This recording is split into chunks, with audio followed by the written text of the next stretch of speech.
came to the point where you knelt at the bottom of your bed. Tell us Yeah, how that tell us how that came about. well, it was And on a why? weekend, boozing session. So Mm-hmm. it was when we had a weekend off when I was in the army, because you got weekends off. Yeah. So we got a weekend off. So it meant that you could go out of barracks, and I was based in Cambridge, near Cambridge. So we used to go to Cambridge. That was a city I went to. So I Yeah. went out on a weekend, and we'd done that a few times. But I think I just done it all. And I was like, so I've been on a Saturday night to drink a lot and socialise, and then go in the arcades and gamble and all that. And then I just sort of thought to myself, like, the whole thing, my whole life's a mess.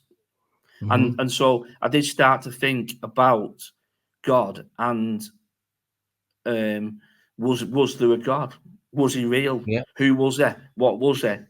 Who had the right idea? Because I didn't know where God. I didn't know if it was another religion that was right, or Right. who was right. And that was a question to God. So when I prayed to God at the bottom of the bed, for some reason, I think as a kid, I came back early, and so I just knelt at the bottom of the bed in the barracks because no one was around, and I said, right, God, you need to show yourself. Who are you? Who is the real one? And who has got the answers? Like, and if you are real, then put me across young people my own age, which is what I asked for, and that is what he did. Amen. It's Now, further down the line. while you were in the army on your boozing sessions, did you meet any Christians in the army? Any goody two shoes, if you know what I mean? No. Few and far between. Okay. Few and far between. So he's yeah, no, I didn't know, and certainly no, and I wouldn't have said anything anywhere like that. I would do it, but maybe I might have. I don't know. No, I don't think.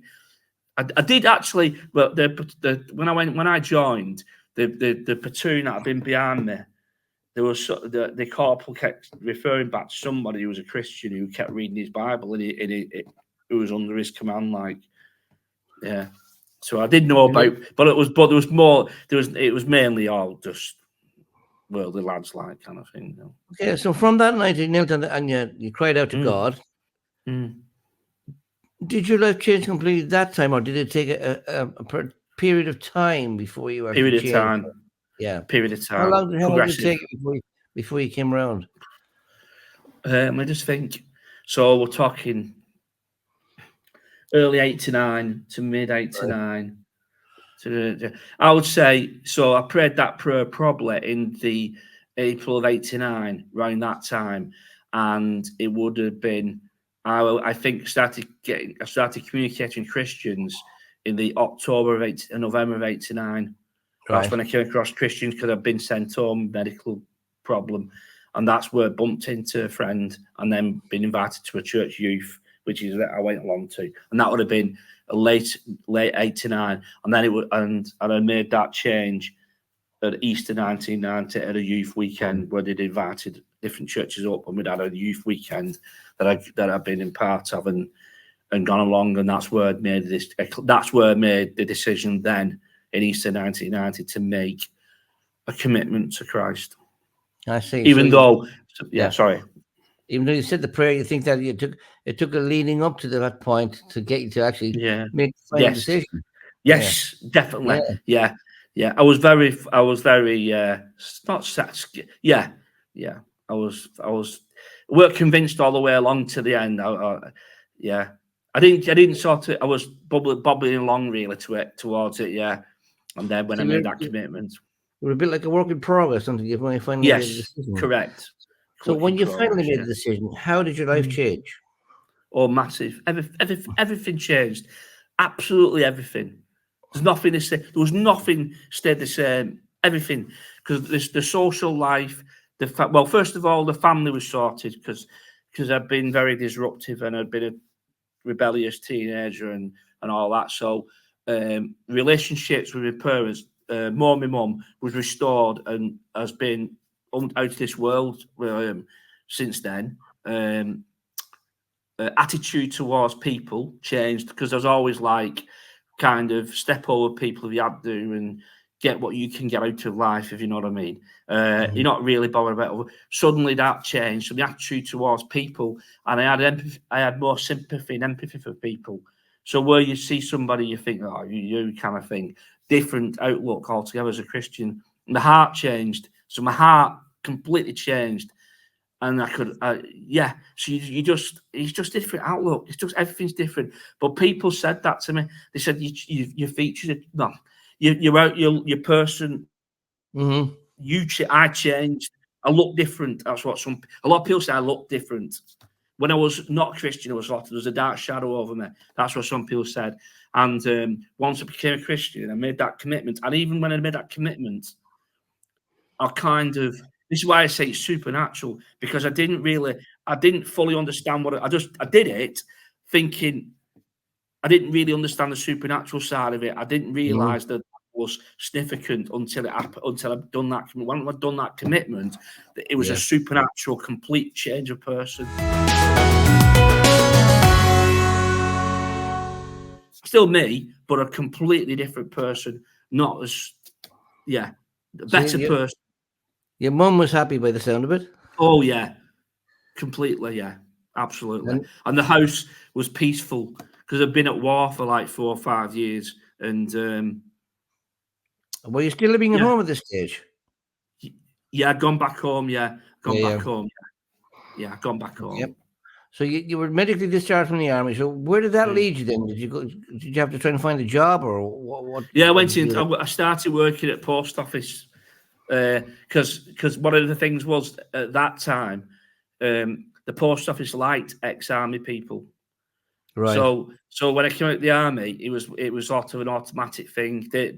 So I started working at the post office. It was a natural thing to go to because they liked people from the army. So as soon as you said I was in the army, they had just snatched you. Yeah. So is that because you were good at marching and walking up and down the streets? Wearing uniform, because you had to wear the uniform then at post office.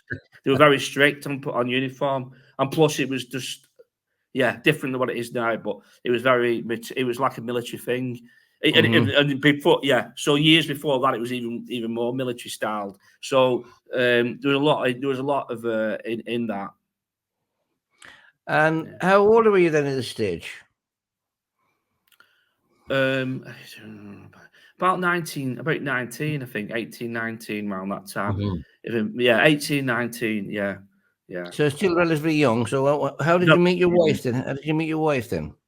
I met her in Liverpool quite some time later, so about 1996. I met her at university. I didn't go to university at the time, but I went to a party I was invited to, and she was there, and that's how we met. We were Christians then, so it was a Christian. She was a Christian. She had a party with, and it was on a New Year's Eve, and I got invited to this Christian party, so I went. And that's where we met. We were married within 12 months. So you were smitten, love at first sight, yeah? Yeah, we were, and we were married within a year. We just knew it was right. So we never regretted it, and we never regretted it. We've had tough times with all the different things we had to deal with. Did you settle in Liverpool, or did you settle in Wigan then? We were in Liverpool for about 5 years, but after losing our daughter, we ended up going back to Wigan, and I think partly that was I felt we went back to we had some more children, and it was cheaper to be in my parents because my mum and dad helped us with the children. Because if we stayed in Liverpool, it would be even more costly at the time. But also, I think I just wanted to change the scene after losing my daughter in Liverpool. I wanted to be somewhere a bit different without having to sort of relive that kind of, It just felt more therapeutic to be away and in a new place, and not have to, You did tell us the story of your daughter, of course, how traumatic it was. How did you deal with that? And how, was there pressure on you and your wife? And how did you get through that time, both of you? Well, our marriage was never. I was both of us totally committed to each other, in that the pressure of the thing was massive, and we clung to each other really, and God. So God got us through by his, and one of the greatest memories I found was worship. I spent a lot of time listening to worship music, and that was a great antidote. So when I felt really sad about losing my daughter, and also the build up to losing my daughter, it's horrible death. It is horrible. When you lose something, and when you lose a child, baby, it's a very precious thing, isn't it?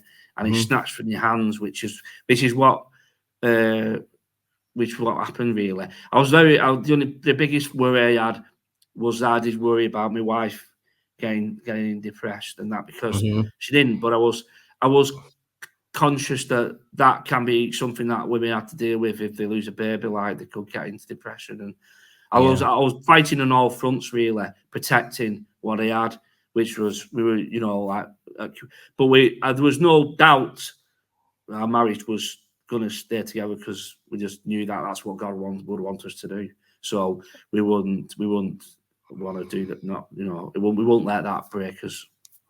So praise God. With his help, you both came to the course. You went on to have two boys. Is that correct? And another girl. Oh, another girl as well. Okay, excellent. So she's your daddy's girl. Well, she's mummy's girl actually. She follows me with my wife. So yeah, the boys have been, the youngest lad's been clinging to me, and my daughter clinging to my wife. Yeah, it's just always happened like that kind of thing. So, we're all close together, but she definitely, my wife's, they're definitely together. They ganged up on me as well. I believe it. I've got two girls myself. I know what happens, mate. I know what happens. You can't say a word. Nope. No. The thing is, of course, you told us a story also of your son, okay? And yeah.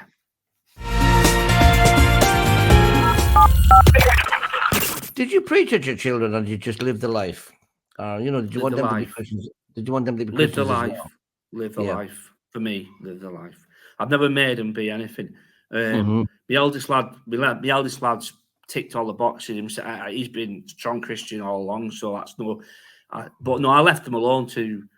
The only thing I did do is that I made him, when they were young, under 16, and while I was at secondary school and primary school, I made him come to church on a Sunday because that's what we did. But when he got to finishing school, it was his choice then whether he comes to church or whether he doesn't. He's got to find his own feet. But he's become a Christian before we got to that 16 point. So he's become a Christian when he's in secondary school. So it didn't matter. But my idea was, to do that at 16, to let him then, I wouldn't say, can you come to church anymore? I would have dragged him there. But while he's been at school years, I've expected him to come, because I think it's good for them to have that input, if you know what I mean. Why? Because and they never really kicked off like about it. They might say, "Oh, I'm going to bed," and it's like you have to drag him out to bed, like but. Typical boy. But now he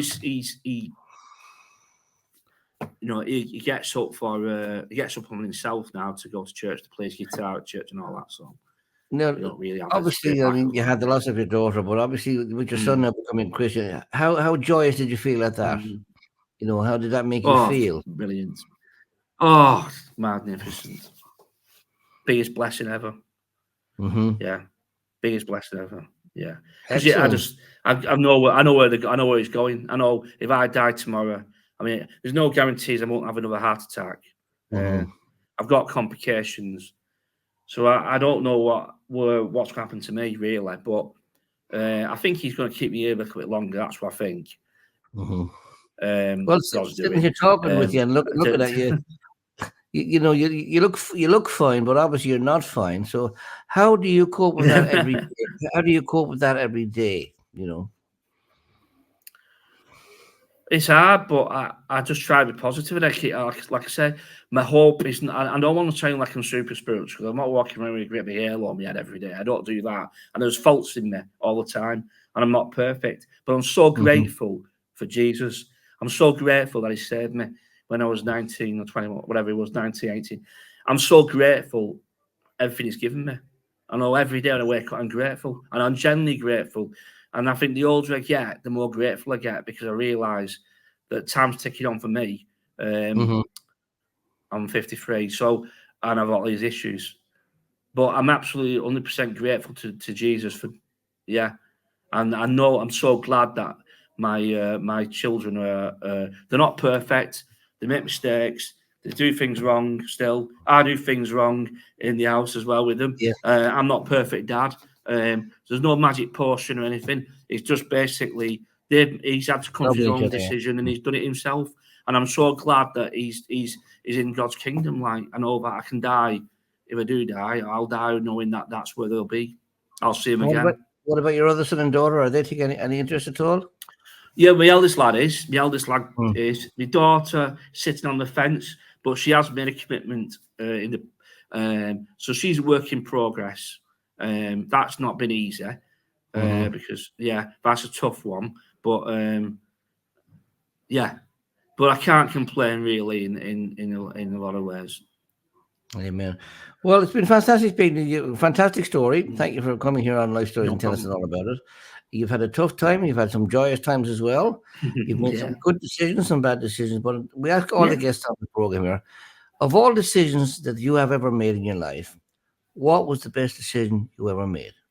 Oh, easy. Meeting Jesus and having him and asking him to come into my life and save my life. And that I'll never regret. Never regret. Even as hard as life is, and it is hard, and there's hard moments, like I said, since becoming a Christian, I lost my daughter. I've had heart attacks, strokes, breathing problems, and all manner of things. But with Jesus, I wouldn't change that for anything. That's the best thing I've ever done. Well, thank you very much, Nick. Of course. So what's your wife's name? Claire.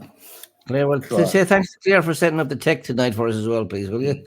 Yeah, okay. No With that, I'm just going to bring Alan back in. Thanks, George. Thank you so much, Nick. You did a great job. Brilliant testimony, how you shared. And I know it's not been easy for you.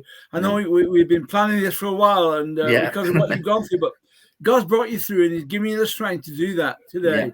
Thank you so much. It's been a blessing. Thank you all for watching today. And please tell your friends to watch our programs. Please go to our website, Life Stories Worldwide. There you can watch stories from previous Mondays, many, many wonderful stories. And please click our subscription button. It doesn't cost anything, but join us and become a subscriber. And as I said, pass it on to your friends too. So thank you so much for being with us. May God bless you. May you know the peace of God that passes all human understanding. And may the joy of Jesus fill your heart. Bye, everyone.